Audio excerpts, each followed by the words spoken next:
Did you see Biden at the White House Correspondents' Dinner? Sleepy Joe who? That guy was sharp. He said, "I'm really excited to be here tonight with the only group of Americans with a lower approval rating than I have." And then he said, "We had a horrible plague, followed by 2 years of COVID." Come on, man. That's just undeniably funny.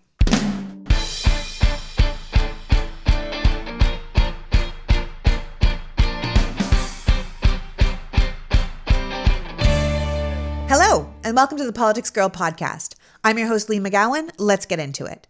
Education has become a hot-button topic in America. From the school closings due to the pandemic, to the war on masks, to the endless talk of CRT, parents' rights, and the banning of books and talks of LGBTQ issues, the Republicans, never one to let a good crisis go to waste, have found a way to capitalize on this issue. The Democrats, not so much.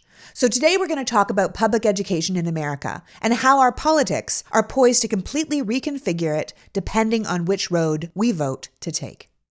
On April 5th, voters across Wisconsin went to the polls to vote in hundreds of school board races. What were once quiet, nonpartisan elections have become madhouses of anger, controversy, and culture war issues surrounding race, LGBTQ students, and the ongoing coronavirus pandemic. For the past 2 years, an allegiance of mostly right-wing politicians, donors, activists, and yes, some parents, funded by conservative special interests and right-wing media, have waged war on our public schools.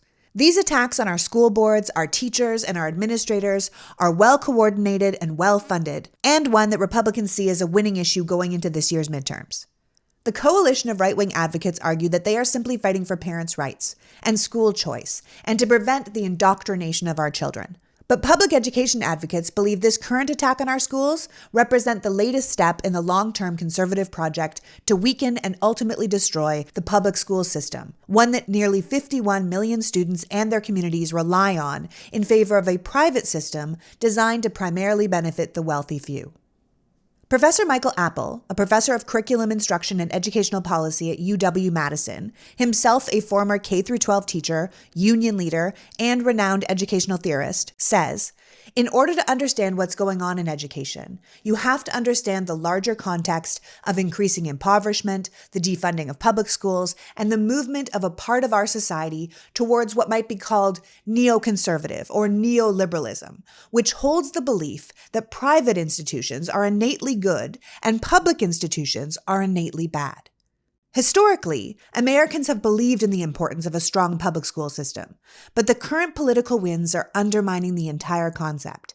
And this isn't some phenomenon that arrived in a vacuum or simply the consequence of the pandemic. Where we find ourselves is only possible because the Republicans have spent the past 40 years undermining the entire system. We have to ask ourselves what we think school is for. At its root, the idea of public school was to increase the life chances for the majority of the people in this country, not just something for people who can afford it or what makes money, but as a public good that can be used by everybody. Most Americans take the public education system for granted, assuming that education for all American citizens is something that has always been provided, but that's not actually the case, and it's important to understand the history to have a better sense of what we're dealing with today. There has always been a direct correlation between education and wealth in the United States. In the beginning, even basic education was reserved for the children of the rich, and college was basically a finishing school for the next generation of aristocracy. But over time, the culture changed, and education became something that was recommended and eventually required for all children. But since knowledge is power, education has always remained a source of controversy, a struggle between progressive values and conservative ones. How about a little background? In 1635, the town of Boston opened the Boston Latin School for the sons of the ruling class. The Boston Latin School, alive and well today, is the oldest school in America, as well as the country's first public school. Nearby Harvard University opened the following year, becoming America's first and oldest school of higher education. Despite the school's establishment, the concept of classroom teaching was not something that was commonly done. Most of the children in the Puritan Northeast were educated, meaning they learned to read and write, at home, with most affluent families paying private tutors to educate their children. And when I say children, I mean boy children. Girls were sometimes taught to read, but not to write. Classroom learning was reserved almost exclusively for boys from wealthy families of European ancestry, so rich white boys. As towns became larger, more schools were constructed, but still only about 10% of colonial children went to school outside of the home. Early public schools didn't focus on academics like math and reading, but taught the virtues of morality, family, and community, and of course, and most importantly, religion. In the 1700s, most schools were common schools. Common schools educated students of all ages in one room with one teacher. Typically, these schools were public but not free. Parents paid tuition or provided housing for the school teacher or contributed other commodities in exchange for their children being allowed to attend. Resources in early classrooms were limited. Classrooms would have slates and chalk for writing lessons and possibly a few books for literacy. Although numerous schools were established over the next century, they were not connected by any centralized education system or guide. There was no formal structure in place or checks and balances to ensure schools were providing a certain quality of education. After the Revolutionary War, when America won its independence, Thomas Jefferson argued that there should be a formal education system paid for by the taxpayers, but nothing would actually come of that for about 100 years. Schools did, however, continue to be established in order to educate a wider range of Americans. Parents and teachers in colonial times had used primers and readers typically imported from England, but after the Revolution, that had to stop. So to help unify the nation after the war, textbooks were written to standardize spelling and pronunciation and to instill patriotism and religious beliefs into these newly American students. This is the birth of the power of the textbook. He who controlled the minds of the young wielded a lot of power. America's earliest textbooks included negative stereotypes of Native Americans and certain immigrant groups. They told you how to speak, how to think, and what the real history was. To this day, the struggle to control the content and distribution of textbooks is an epic political, social, and cultural battle. By the mid-1800s, there started to be a real call for free compulsory education, and in 1837, Massachusetts created the first state board of education. This movement towards a state public education structure was initiated by someone named Horace Mann, a state legislator who had rose from humble beginnings to graduate from Brown University and became a champion of social reforms, particularly public education. According to PBS, Mann's passion for education stemmed from his belief that education was the key to bridging social gaps, overcoming poverty, and creating a more equal society over time. During his time with the Massachusetts Board of Education, they extended the school year to a full 6 months, fought to get better pay for teachers, and more resources in the classroom. Mann advocated for publicly funded common schools led by professionally trained teachers, open to all children through at least elementary school. He believed that free school should be available to all citizens, regardless of race or social class, as a way of building wealth within the country and providing opportunities to all citizens. Horace Mann was clearly someone deeply ahead of his time, and his influence on education was instrumental, as it was because of him that children from all social classes were offered free formal education in Massachusetts. Another name to know in the early history of public education is a man named Henry Barnard. Barnard came from a completely different background than Mann. When Mann made his way in the world from nothing, Barnard was born to an extremely wealthy family and grew up with all the privileges of life. The two men, however, shared a passion for public education, which, after graduating from Yale in 1836, led Barnard to become deeply involved in the state of education in his home state of Connecticut. In 1838, a year after Mann had created the first Board of Education, Barnard became the secretary of the Board of Commissioners of the Common Schools of Connecticut, where he worked to solve problems he thought to be inherent in the public school system. Through his passion and dedication, Barnard is credited with successfully forcing the districts in his state to meet the minimum standard for building, teaching, and classroom resources. In 1852, Massachusetts became the first state to make formal schooling mandatory for all children, followed the next year by New York. Up until then, it was up to the parents to decide if they wanted their children to go to school or not, or if they happened to live near one that would take them. But now, children had to attend school. In 1857, education associates from 10 states formed the National Education Association to advance the dignity and respectability and usefulness of the teaching profession. And despite the fact that the majority of common school teachers were still young, unmarried women, only men could join the association for the first 10 years. Although, to their credit, they did elect a woman as president a good 10 years before women got the vote in America. So, kudos. Education always seems to be on the forefront of progress. Now, as I talk about all these states that were moving along in the world of education, I need to be clear that the educational infrastructure that existed in the North did not translate to the antebellum South. Before the Civil War, the Southern tradition was for parents to educate their children, teach them morals and values, and to prepare them to enter Southern society. And then, of course, it was illegal to educate slaves. Southern leaders were also suspicious of things like primers and readers being used in the North because they believed they would encourage their students to question the institution of slavery. I mean, hello. This is exactly the same shit we're dealing with today. Certain people not wanting their children properly educated so they don't develop critical thinking that will make them question the status quo. I mean, history repeats itself. Sheesh. So the Southern states were much slower to pick up on public education. In fact, the South didn't actually have widespread public school until Reconstruction, after the Civil War. And the last state in the Union to adopt compulsory education laws was Mississippi in 1918, 66 years after Massachusetts adopted theirs. However, as we feel pride for the progress of America educating its population, we can't ignore the fact that along with the rise of free compulsory education, there was a fair amount of ethnocentrism, or white Christian centering. In some ways, compulsory education was intended to further national unity and to teach immigrants American values. Mandatory education was a way to prevent immigrant ways from corrupting society. Compulsory education also went hand in hand with industrialization, because a new industrialized economy needed workers who had certain skills. Public schools became a place to teach future workers the skills they needed for the new economy.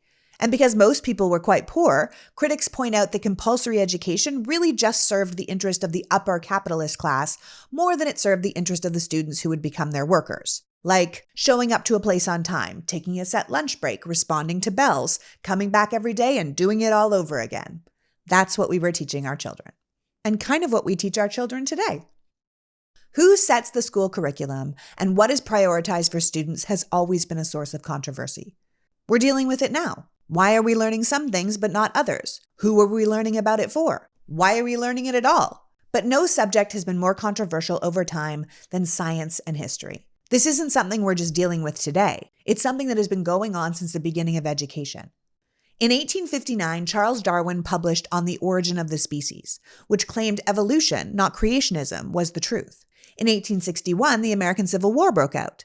And from then on, it was geographic location that largely determined whether students learned biblical creation or evolution in biology class, and whether slavery was taught as the central cause of the Civil War, or if it was states' rights and Northern aggression.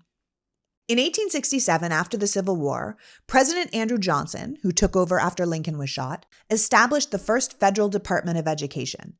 The original purpose of this department was to collect information on all individual schools so they could help states establish their own effective public school systems. For the record, the Department of Education still does that to this day. But there was so much blowback about potential government influence on local schools that the Department of Education had to be scaled back to the Office of Education the following year. It wouldn't be upgraded to a cabinet-level agency until 100 years later. But it does go to show you that the people getting hot and bothered about the government involved in their children's schooling is not a new issue.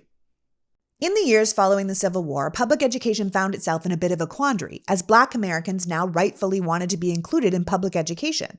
In 1896, the Supreme Court voted 8-1 to uphold a Louisiana segregation law in public transportation. The standard set by Plessy v. Ferguson decision soon spread beyond trains to public schools, and the concept of all men are created equal became separate but equal. Classrooms, like virtually every other social institution across the South, would soon be segregated by law instead of just by custom. Segregation was not mandated by law the same way the Jim Crow South was, but the northern states had their own forms of state-sponsored segregation, and segregation was alive and well based on individual racism, where you lived, and financial disparities. So the North doesn't get a free pass for not having segregation. Segregation and racism separated Black and white Americans in public schools, but also in higher education. By 1890, the Office of Education's responsibility had expanded to include support for institutions of higher learning. Free, compulsory education applied only to primary and secondary schools, but in the mid-1900s, college was something mostly reserved for wealthy people who had time on their hands. But at the end of World War II, the Servicemen's Readjustment Act of 1944, which you probably know as the GI Bill, allowed millions of returning servicemen to pursue an education instead of entering the workforce, and college took off. In 1947, at peak enrollment, Veterans made up 49% of college admissions, and by the time the original GI Bill ended in 1956, 7.8 million World War II veterans, nearly half of the 16 million who had served, had participated in education or training, plus enjoyed the living stipend paid for by the government. Although the GI Bill's language was race neutral, most colleges and universities were not. So it didn't matter that the federal government would have paid tuition for Black veterans. They were never going to be admitted to college that excluded non-white students, either by policy or practice. Redlining did the same for housing that the GI Bill did for education. It kept Black Americans from enjoying the benefits they had earned for service to their country, which is systemic racism. And when you think about it like that, that's exactly the kind of things we should be learning about in school. Because then maybe people would understand the concept of reparations far more. Anyway, things changed in 1954 when an NAACP lawyer named Thurgood Marshall brought a case to the Supreme Court where he successfully argued that even in the rare instances where resources were distributed equally to Black and white schools, segregation itself taught inferiority to Black students and favored white children. In Brown v. Board of Education, the Supreme Court unanimously ruled that separate is inherently unequal and declared segregation in American schools to be unconstitutional. Thurgood Marshall would go on to become the first Black Supreme Court justice in American history. The guy was a flippin' rock star. And the fact that we followed his brilliant visionary life of service with compromise, seditious adjacent, Long Dong Silver Clarence Thomas is just such a kick in the face to American justice. But moving on. After the Brown v. Board of Education decision came down, I'm sure it's not a surprise if I tell you that America didn't just stop being racist. In fact, schools became absolute battlegrounds for integration and civil rights.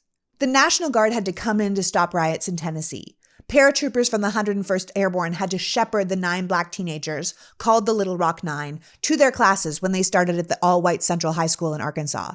And trailblazing elementary students like Ruby Bridges and James Meredith became civil rights icons as they were integrated into their all-white schools.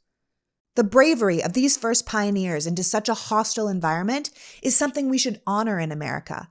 We teach history so we can learn from it. Ignoring its ugliness so certain people don't feel bad is a disservice to our children.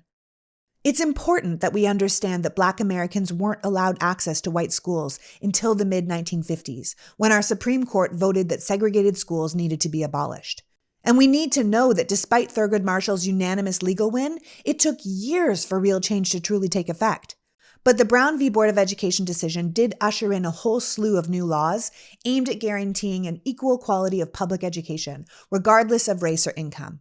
And we should be curious about why the 1954 decision to ensure every student in the country received an education without being held back by race, income level, or background is something we are still striving for today.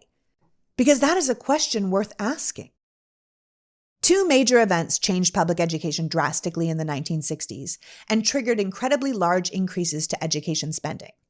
The first was the 1957 launch of Sputnik, Russia's satellite, and the ensuing space race that followed, where America was so worried it was falling behind Russia that it put a ton of money into science and technology education through the National Defense Education Act.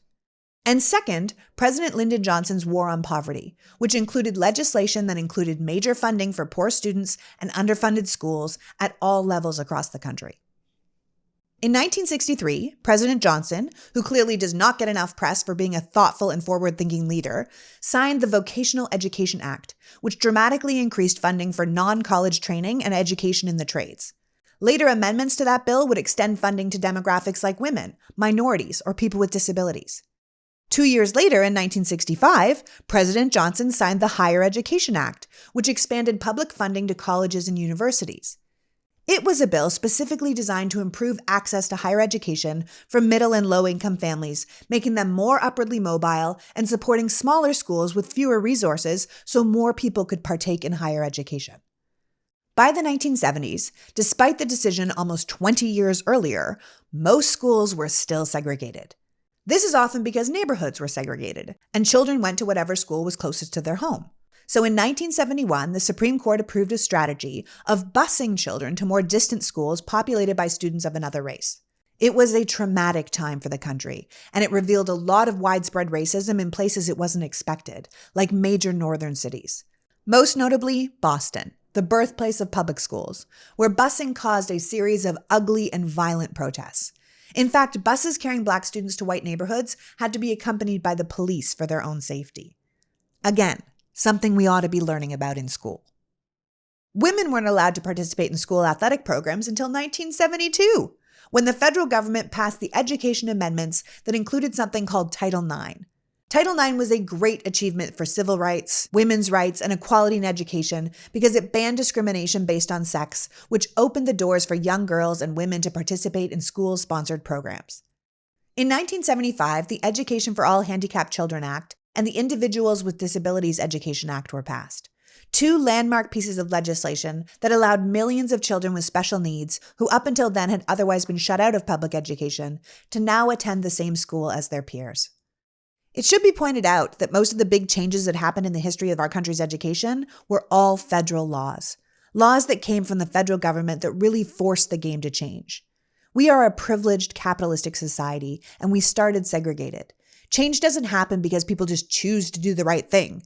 Sometimes their hand needs to be forced. Look at the power the states are currently wielding on education.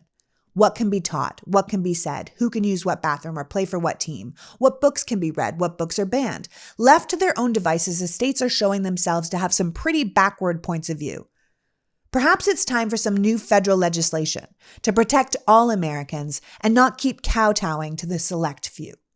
But the states currently passing these laws might just say, as they do with many things, if you don't like what we're doing, just leave. Go to a different school. Go to a different state. In fact, we're trying to give you more options. That's why we like school choice and charter schools and religious schools and vouchers. We're trying to make sure everyone is happy. In fact, Republicans are leaning hard into school choice right now, mostly so they can get their own children into schools that are filled with more their type of people, teaching their type of way. But there is even more to it than that. And we're going to talk all about that after some words from our sponsor. So stick around. Okay, PoliticsGirl has a new sponsor, Calm. Calm is the #1 mental wellness app that gives you the tools to improve the way you feel and function in the world. Reduce stress and anxiety through guided meditations, improve focus with curated musical tracks, and rest and recharge with Calm's imaginative sleep stories. Here's the thing, I use Calm every single day. I go to bed every night to a sleep story. I'm particularly fond of train and travel stories, and I use their white noise soundscapes like Dune, Rain on Leaves, Water Giver of Life when I work. I'm not kidding. When Calm approached us to do this show, I was like, yeah, because I would love to talk about your product. It is so good. They even have longer-term meditation projects like 7 days of calming anxiety or 7 days for managing stress. I can't say enough about this app because I literally use it every day. I highly recommend you give it a chance to see why over 100 million people around the world are using it. For listeners of the show, Calm is offering an exclusive offer of 40% off a Calm premium subscription at calm.com/politicsgirl. There's even a new daily movement session designed to relax your body and uplift your mind. So go to calm.com/politicsgirl for 40% off unlimited access to Calm's entire library. Calm.com. Stress less, sleep more, and live a happier, healthier life. Today's economy is bananas, so it's important to save money wherever you can. If you've got a small business, inflation isn't doing you any favors, and it's harder than ever to stay profitable. If you're looking to find a way to cut costs, mailing and shipping is a great place to start. Simply use stamps.com to mail and ship and get access to exclusive discounts and great rates on shipping from UPS and USPS. We use stamps.com ourselves, and I have to tell you, we get discounts you can't find anywhere else, like 30% off USPS and up to 86% off UPS. Yeah, 86%. No matter what business you're in, stamps.com can help. All you need is a regular computer and printer, no special supplies or equipment. So start mailing and shipping with stamps.com and keep even more money in your pocket every day. Sign up with promo code PoliticsGirl for a special offer that includes a 4-week trial, plus free postage and a digital scale. No long-term commitments or contracts. Just go to stamps.com, click the microphone at the top of the page, and enter PoliticsGirl. Money saved. This podcast is sponsored by BetterHelp Online Therapy. I tell people all the time, if you want your life to be better, get a therapist. Invest in yourself. Have someone in your corner to work through your issues in a time allotted just for you. Where else can you get that? BetterHelp is online therapy that offers video, phone, and even live chat sessions with your therapist. If you don't want to be on camera, you don't have to. This is your time, and it's about what works for you.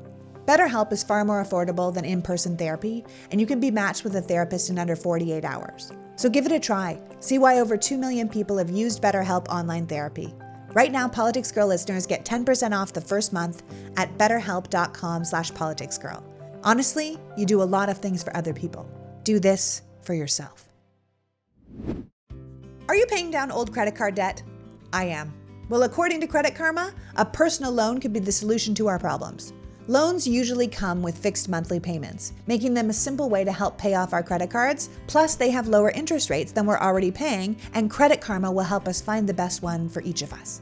Paying down debt can be incredibly stressful. Credit Karma uses your credit data to find loan offers that are personalized to you. They'll even show you what your chances are of approval, so you can choose between loan offers that you're more likely to get and apply with more confidence. Comparing loan offers on creditkarma.com is 100% free, so it won't affect your credit score and you could end up saving even more money. If you're ready to apply, head to creditkarma.com/loan offers to see your personalized offers. That's creditkarma.com/loan offers to find the loan that's right for you. We all know how much it sucks to try and pay off our bills. Make it a little bit easier on yourself with creditkarma.com. And we're back.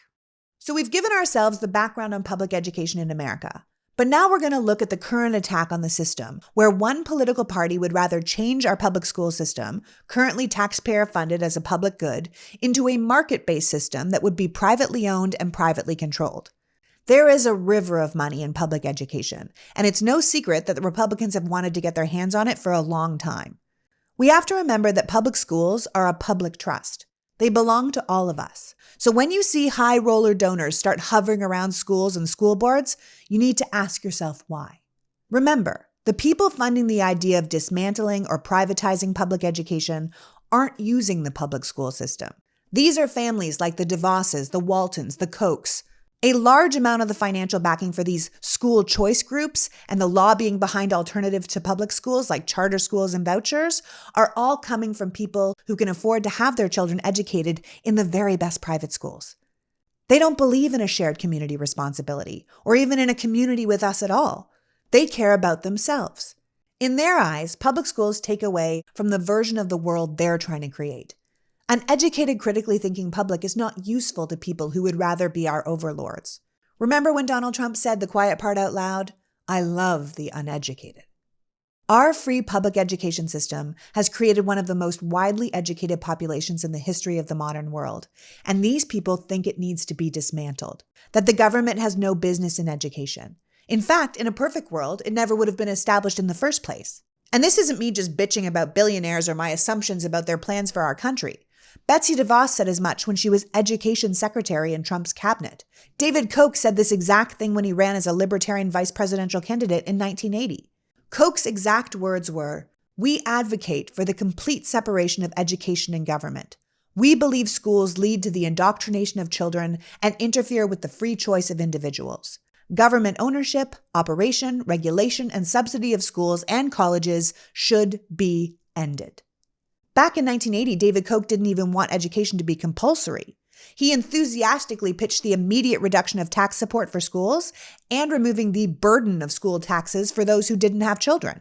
The whole thing makes me think of author John Green's famous statement about public education, where he said, "Public education does not exist for the benefit of students or the benefit of their parents. It exists for the benefit of social order. We have discovered as a species that it is useful to have an educated population. You don't need to be a student or have a child who's a student to benefit from public education. Every second of every day of your life, you benefit from public education, which is why I like to pay taxes for schools, even though I don't personally have a kid in school, because I don't like living in a country with a bunch of stupid people." I mean, it's a pretty good statement. This shared responsibility for educating our children is arguably one of the greatest achievements for a successful community. It gives children a safe place to go during the day, allowing the parents the time to go to work. It teaches a common set of facts and gives knowledge to a population, which ultimately creates an educated future workforce with critical thinking skills and upward mobility. Libertarians in the Koch community see that as bad. They also see it as a financial burden. They want to lower the taxes, and getting rid of public school is a really good way to accomplish that. Now, I think most of us can say that we want lower taxes, but surely we'd rather if our tax money was just spent wisely, and investing in the education of our country's children seems like a very wise way to spend our money. There is an increased fear of the other in our society, and the Republicans are feeding this fear. Right-wing media is feeding this fear. And this fear isn't new. It's just recycled bullshit from our past. This idea that people's precious white Christian children will have to attend school alongside children of different skin colors and different religions and different sexualities, and the whole thing is supported by their tax dollars, just drives some people crazy. The idea that they don't get complete control over the environment, from who's in their class to what they learn, makes people feel some feelings. And those feelings are being fed by the very people who don't believe in public education in the first place. And they go on to use their money and influence to encourage parents who need the system to undermine the system, which only ends up benefiting the donors. It's dastardly, but it's smart. The pandemic gave the movement a major lift because it produced arguably the greatest challenge to the operation of the nation's public schools since maybe the Civil War. As American Federation of Teachers president, Randy Weingarten, said in an interview, most schools stayed open even during the most major disruptions to American life, like the Depression and World War II. But everything fell apart with the pandemic. When have we ever had a situation where all schools within 24 to 48 hours went remote? The pressures of adapting to this new reality and this ongoing struggle to return to something approaching normal have put an enormous strain on everyone connected to the school systems, from administrators and teachers to parents and students. And all of that pressure opened fault lines in the politics of education. And for those who want public schools gone, it couldn't have gone better. So we're 2 years into the pandemic now, and the one thing public opinion can agree on is that parents and the public more broadly really want schools open for in-person learning. About 2/3 of all adults and an even higher percentage of parents of children under 18 said they were most concerned about kids not attending school in person, and those frustrations over extended school closings were the initial spur for people to start protesting school boards. But we need to recognize, despite the fact that they're all lumped in together, that there is a difference between genuine grassroots discontent, democratic divisions on how to best handle the pandemic, and this aggressive new push from conservatives and the dark money that funds them to undermine the entire system. Conservatives have jumped in with this concept of parents' rights, but despite how much press these vocal advocates get and how much we've seen them in the news talking about freeing children's faces and government overreach and this whole I don't co-parent with the government stuff, when it comes to the pandemic, the National Parents Union and the American Federation of Teachers found that most people were understanding, if not complimentary, to how schools were trying to balance the health and academic concerns. Polling also undermines the idea that there's some huge widespread backlash against mask requirements in schools. CVS polled people in February and found that nearly 3/5 of people with school-aged children were on board for schools to continue to require masks if the science deemed them necessary. But you wouldn't know that from listening to the news. The broadest movement emerging from the turmoil of the pandemic is the effort by Republican-led states to turn genuine exhaustion from 2 years of living in chaos and concern for the good of their children's education into a way to be able to censor how teachers talk about race and gender, which has nothing to do with the pandemic at all, but is instead a capitalization on already frustrated parents. Republicans are using the pandemic as kind of a bait and switch. Parents across the ideological spectrum are frustrated with how the school has been handled over the past couple of years, and with the quality of public education in general. COVID was just the final straw for an educational system that was already struggling, and the Republicans are capitalizing on that sentiment to do something they have always wanted to do, which is to destroy public education.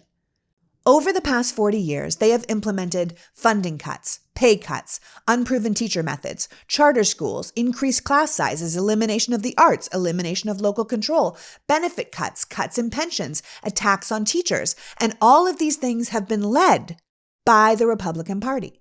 And now they're out here looking to stop the teaching of subjects they don't like and punishing schools for actions that go against their own personal version of the world. So far, at least 36 states have adopted or introduced laws or policies that restrict teaching about race and racism. With the 2022 state legislative sessions underway, even more legislation is in the pipeline. In fact, so many proposals have been put through that a political scientist who tracks laws for free speech in America says that he believes that all 23 states where Republicans hold unified control of the governorship and state legislature are going to approve some version of these divisive concept measures. And these anti-CRT proposals are broadening their reach. As of now, at least 8 states have considered legislation that would limit or fully prohibit how teachers in schools talk about sexual orientation and gender identity, with the most prominent, of course, being Florida's Don't Say Gay bill. We have states trying to impose greater surveillance on teachers, like the Iowa bill that proposes installing a video feed in every classroom. We have Glenn Youngkin, the Republican billionaire who eked out a win for the Virginia governorship based solely on the idea of parents' rights, establishing a tip line for parents to snitch on teachers. We have book bans spreading across red states and parents that are losing their minds at school board meetings. It is bananas that these states, the ones that talk endlessly about freedom, are basically turning into surveillance states with ever-increasing censorship, and no one who votes for them is seeming to notice. Ron DeSantis, who along with Texas Governor Greg Abbott has been among the most vocal and visible advocates for these new restrictive laws, defends them as a way of ensuring parental input into the curriculum. They keep pushing the idea that Democratic politicians think parents should have no role in the education of their kids, and they just want parents to have access to what's going on in the classroom. As if every parent in America didn't realize pretty quickly during the pandemic that when it comes to teaching and our children's education, we are pretty much out of our league. Now we're going to backseat drive our teachers' lessons? Stop our jobs to watch a live feed from the classroom? Critique the syllabus and debate lesson plans? I'm sorry, a lot of people don't even go to parent-teacher interviews. Now we've got time to do this? I don't think anyone is debating that parents should have a say in their children's education, but this kind of micromanagement undermines the entire profession. Jameson Brewer, assistant professor of social foundations of education at the University of North Georgia, says the message is clear. Looking at these bills, we're saying we don't trust teachers. We don't consider them to be professionals. We have little regard for the work they do and will undermine them at every step. It is deeply damaging to the profession, which is why teachers and administrators are leaving the job in record numbers. Teachers mostly go into the profession because they like children and they want them to learn. But these lawmakers are making it impossible for them to do their job, the thing they went to school to do. What other career are people with no qualifications coming into the workplace to tell professionals how to do their job and getting away with it? Politics in the classroom has long hindered education, but the pandemic and how the government got involved to keep people safe has taken the debate over classroom politics to an all-time high.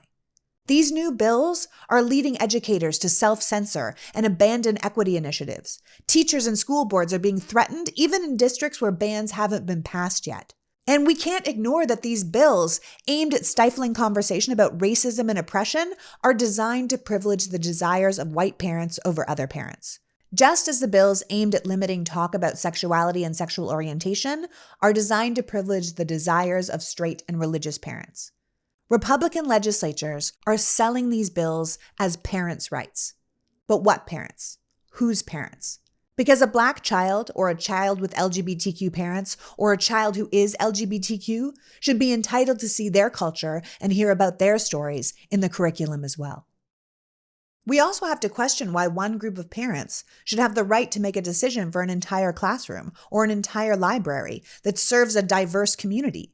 School libraries do more than support curriculum. For many students, it might be the only library they have access to. It gives them entertainment, artistic expression, or access to literature that might not be part of the curriculum. In some cases, these bills are going to allow a single parent to change the entire school district's library based on their own personal beliefs. Sponsors of these laws say they're just trying to diffuse racial conflict and protect the students. But critics of these bills argue it has the exact opposite goal. That these bills aim to suppress the social and political influence of historically marginalized groups that are growing in numbers. These bills that restrict how schools discuss race or sexual orientation are coming at exactly the same time the new census found that children of color are, for the first time, the majority of the under 18 population in America, and at least 1 in 6 members of Generation Z identify as part of the LGBTQ community. Republicans paint themselves as the party of parents, But this is the same party that voted against universal pre-K and the childhood tax credit, that voted against free or affordable community college and taxpayer-funded after-school programs. The same party who didn't want vaccine mandates or masks on their children to protect them from a deadly virus, and who refused to regulate guns that are now the leading cause of death for children and teens. However, Republican leaders have rightfully calculated that injecting partisan politics into local decisions about education will only serve to help them. Republicans are heading into the 2022 midterms with what they believe is a highly effective political strategy to capitalize on the frustrations of suburban parents reeling from the fallout of the pandemic. Daryl Bradford, the president of 50CAN, a national education advocacy organization, says that while Republican support for school choice policies aren't necessarily new, they're just now being used as a remedy for perceived grievances from a host of culture war issues as a way to destabilize public education and drive voter turnout in the way Republicans want. This really has very little to do with students, education, or teachers. It's all about Republicans regaining political power.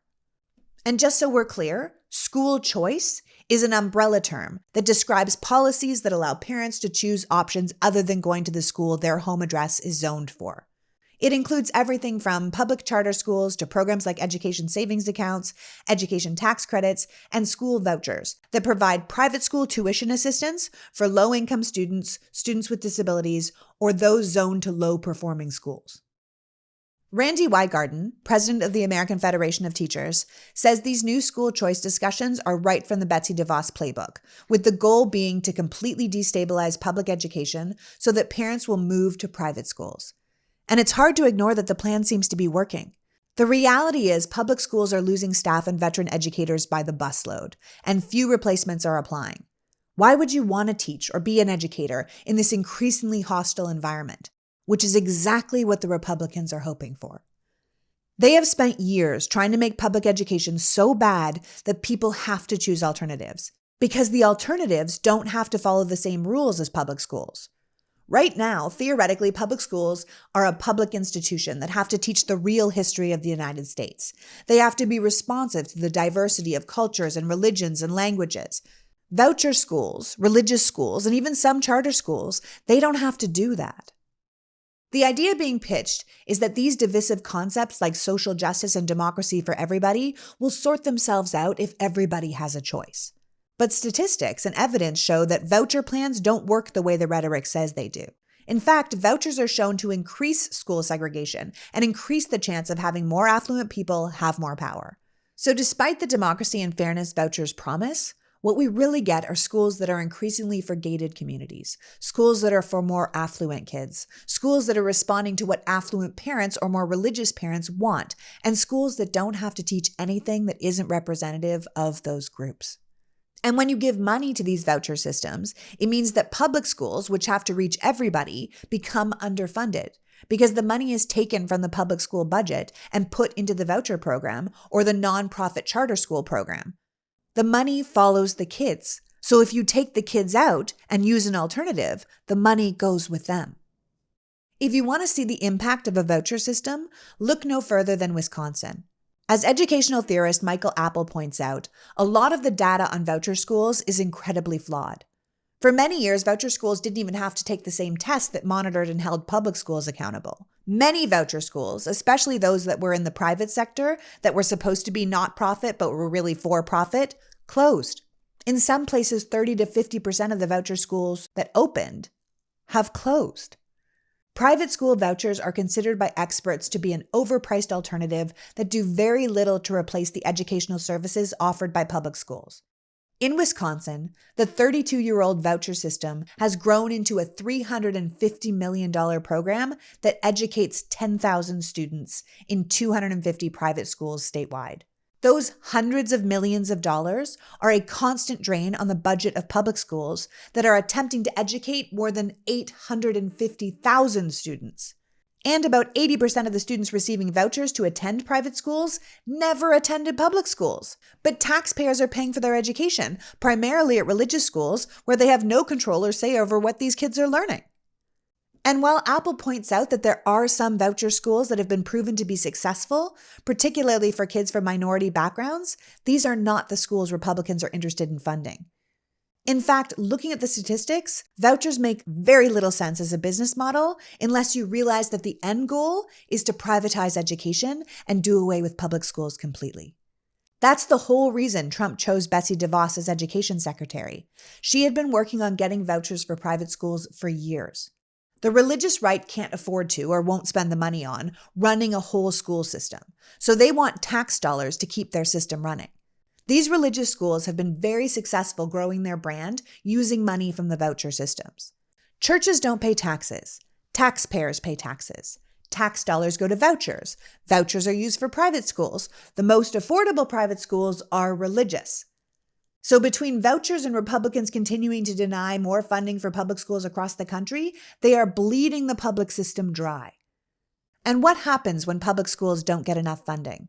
It means school districts, which are already in financially dire situations, have even less money to recruit teachers, to update facilities, to pay support staff, or fund programs. It means that class sizes go up even though the classrooms are already packed and the teachers are strung out. Then people are disappointed in the quality of education. So if they can, they move to charter or religious schools, and those who can't are stuck at subpar public schools. It is a vicious circle that tears apart public education and gets the money into the hands of the organizations and groups that will educate kids in a way the far-right conservatives would prefer. We also can't ignore that school vouchers are a way to hit back at the power of the teachers' unions. During the last 30 years, as private sector unionism has declined, the American Federation of Teachers and the National Education Association have continued to grow. Grover Norquist, head of Americans for Tax Reform and one of the most influential Republican strategists in Washington, sees a great political benefit in going after teachers' unions. In a 1998 interview, Norquist said, "School choice reaches right into the heart of the Democratic coalition and takes people out of it." He's talking about the fact that teachers' unions overwhelmingly support the Democratic Party because they tend to be geographically diverse, with members in every congressional district in the country, and more likely to be open to what conservatives see as the liberal agenda, which includes social issues like gay rights. Teachers' unions are the nation's largest and most powerful political unions, and Republicans do not like that they back the Democratic Party with their money and their grassroots organizations. After all, public schools exist in every municipality and county in the nation. And unlike manufacturing, teaching can't be outsourced to countries like Mexico and China and India. When speaking to mainstream publications, conservatives tend to underplay their partisan antagonism towards teachers' unions, but they are much more honest when they speak to conservative publications. Terry Moore, a senior fellow at the conservative Hoover Institution and co-author of the book Politics, Markets, and American Schools, said in an interview that the two teachers' unions have a lot of money for campaign contributions and for lobbying. They also have a lot of electoral clout because they have many activists in every political district. No other group can claim this kind of geographically uniform political activity. They're just everywhere, he goes on to say. School choice and vouchers allows children and money to leave the system, which means there are fewer public school teacher jobs, lower union membership, lower dues, and therefore less power. Conservatives like Norquist view vouchers as the key ingredient in their effort to downsize government services. Norquist said, "The problem is that the federal government hands out billions of dollars, and people will lie and cheat and steal to get it. And since it seems these days that everything the Republicans accuse someone else of is a confession, that seems like a pretty loaded statement." Norquist goes on to make a completely asinine analogy, saying, if you have a big cake and you put it under the sink, and then you wonder why the cockroaches are in your kitchen, I don't think any sprays or blocking the holes are going to get rid of the cockroaches. You need to throw the cake away so the cockroaches have nothing to come for. But as Barbara Miner, a Milwaukee-based journalist specializing in education, says in her article, Why the Right Hates Public Education, I don't think most Americans see school teachers and students as cockroaches. The overwhelming majority of the population supports public schools. They don't want them dismantled. They just want them to work better.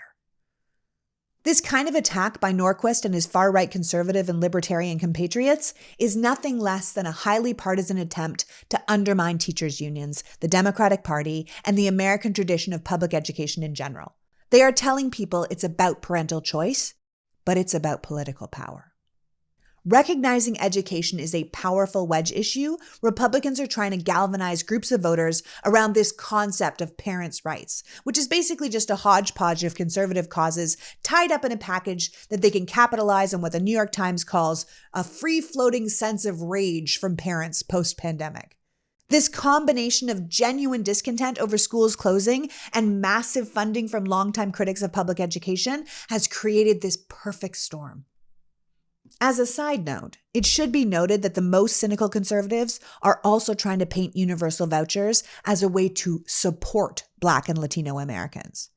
Voucher supporters keep trying to rebrand school choice as the new civil rights movement. They believe it plays not only well with voters of color, but also with liberal suburban whites who are leery of allowing too many minorities into their schools, but still see themselves as people who are pro-equal rights. They try to paint voucher opponents as being the same as Southern segregationists. Like, voucher opponents are trying to stand in the way of good schools for poor Black and Latino children. It is deeply cynical and calculated. And more than trying to get them on board with school vouchers, it's a way to paint the Democrats as racist. Part of the Republican strategy has always been to get young Black people not to vote.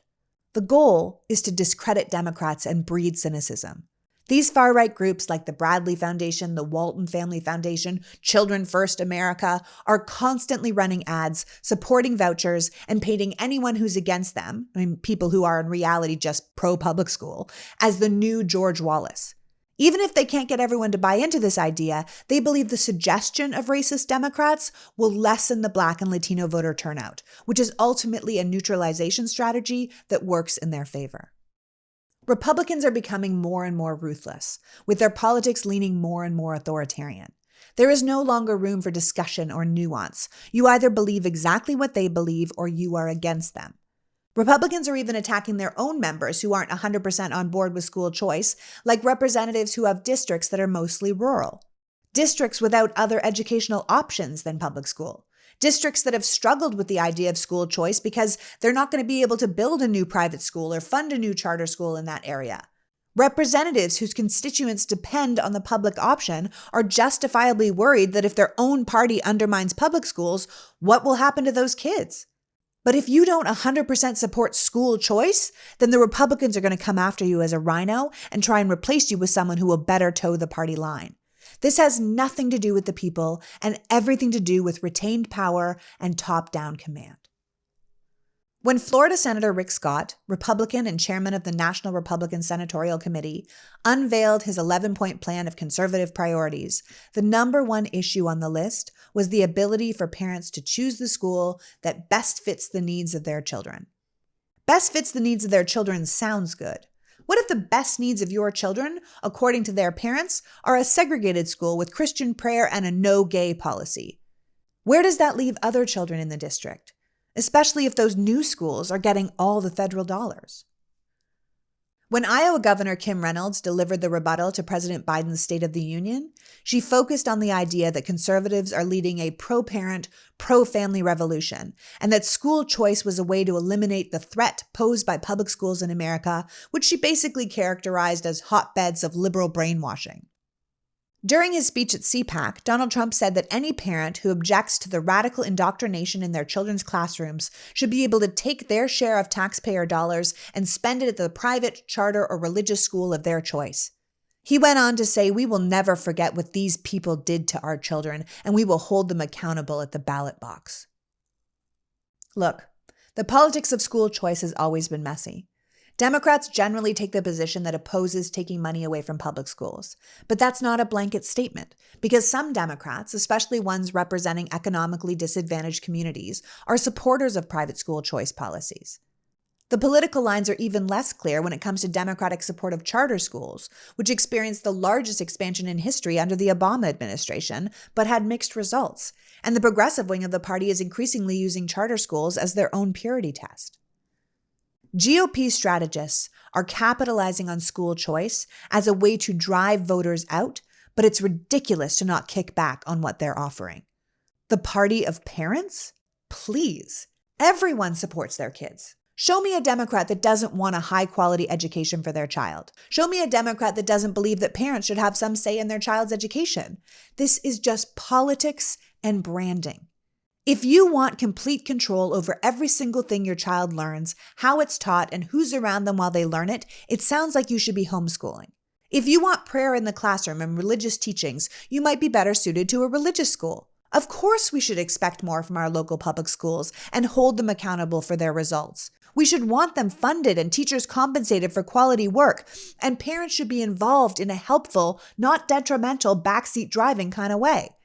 It's teachers who know their curriculum, teachers who have been trained to do their jobs, and we need to be far more cognizant of where our place in the classroom ends. Republicans don't believe this, or at least it's not what they're pitching. And they and their far-right donors are funding people to run for school boards and state legislatures all over the country to ensure they get exactly what they want. We didn't used to pay attention to races for the people that set the public school curriculum, but that has to change. These state board races are now deeply important. The more closed-minded the representative, the more censorship and division we're going to have in our schools. The CRT argument alone is getting people out to vote against something that's not even happening.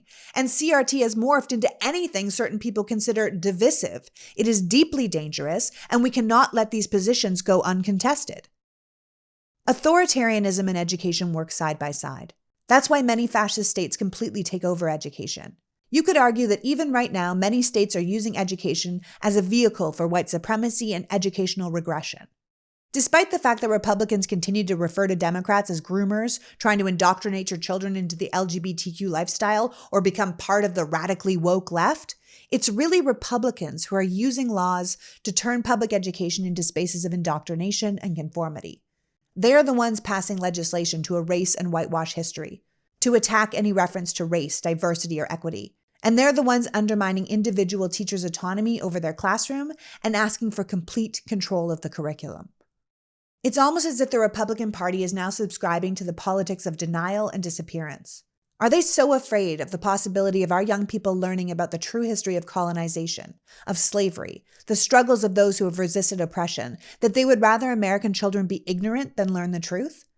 Not learning about something doesn't make it go away. It just means you can't learn from it or be part of the solution. And how can American children compete on the world stage if everyone else is working with facts and we're working with American facts? It is short-sighted and embarrassing. Democrats can't ignore what's happening. They need to see that a significant amount of parents are concerned about the quality of the education system. The public school system was not ready or prepared for the pandemic, and it left parents scrambling. This made the public education system look like a failure. So when Republicans started talking about this promised land of school choice, more people were open to it, and we can't close that box now. Will Marshall, founder and president of the Progressive Policy Institute, a centrist Democratic think tank, says Republicans are tapping into frustrations, real and imagined, about public education, but Democrats are leaving a vacuum. We have no reform agenda. The party often comes off just like they're propping up the bureaucratic status quo that many parents don't think is working. You can't just point at the Republican demagoguery about race and books and win an argument based on potential fascism. You have to make voters a counteroffer about the importance of public education. It's hard to understand why people would want to get rid of free public schools. It seems implausible. Since the founding of our country, education is the way we have taught people the skills, knowledge, norms, and values they need to become productive members of society. Education is an important part of socialization. We now live in the most radical, most ethnic, most multicultural America ever. That democratic shift isn't changing. And this attack on public education is in many ways driven by a certain collection of white people who are worried about what they see as their God-given place of dominance being threatened, and they are trying to hold on to it. If we're being realistic, there's an entire group of people, Republican leadership and the big money donors that fund them, who are looking at a future where we are divided into basically two classes, the haves and the have-nots. The upper 20% is going to have most of the money and all of the control. So the idea of teaching critical thought to the bottom 80% might feel counterintuitive. To them, it's better to either get rid of public education altogether or use public schools as factory training for their worker bees and get them all thinking the way they want them to think. It goes right back to the post-industrialization schooling and the indoctrination of the quote-unquote real American ideal. But this time, it's not the immigrants we're trying to indoctrinate, it's the poors. Bruce Maples, columnist for Forward Kentucky and author of Why Are Republicans Attacking Your Schools, says this kind of split society is not just an unfortunate consequence of a capitalistic society. It's something that has been planned and talked about by various powerful people in groups across our country. And if the whole thing sounds a bit like a conspiracy theory, I understand. But there's just too many things happening right now to ignore it as a possibility. One of the pillars of our democracy is an educated citizenry able to govern itself. So it's critical that we don't allow this split to happen. It's critical that we fight for our public schools, not just in our states, but across the nation. The Democrats and the Biden administration must set a more sharply defined course through these waters. They've been very clear about advocating for schools to be open and allocating spending to support that choice. But now they need to be more vocally opposed to these restrictions on teachings, to the growing censorship and marginalization of minority voices, and more open to advocating for school reforms that might do things to improve the school and student performance that every parent in America so desperately wants. So that's it. Know that staying on the sidelines has caused more problems than good. Schools everywhere are moving to the front lines of the struggle between what America has been and where it's going. Schools started off as a place for a certain type of person to learn a certain type of thing, and Republicans seem to want to take us back to that place. We have to offer a more appealing alternative. We can no longer allow these disingenuous, cynical people to hold political power. It is terrifying that so many people continue to support them as they tear down everything we stand for. People of good conscience need to join together to resist this attack on education. For our children's sake, for our future's sake, for our country's sake, we need to boldly say, hands off. Now go out and make the world a better place. Thank you for caring enough about democracy to be here. Until next week, PG out. The PoliticsGirl Podcast is written and performed by me, Lee McGowan, in partnership with the Meidas Media Network, and produced and edited by Happy Warrior Entertainment. All rights reserved.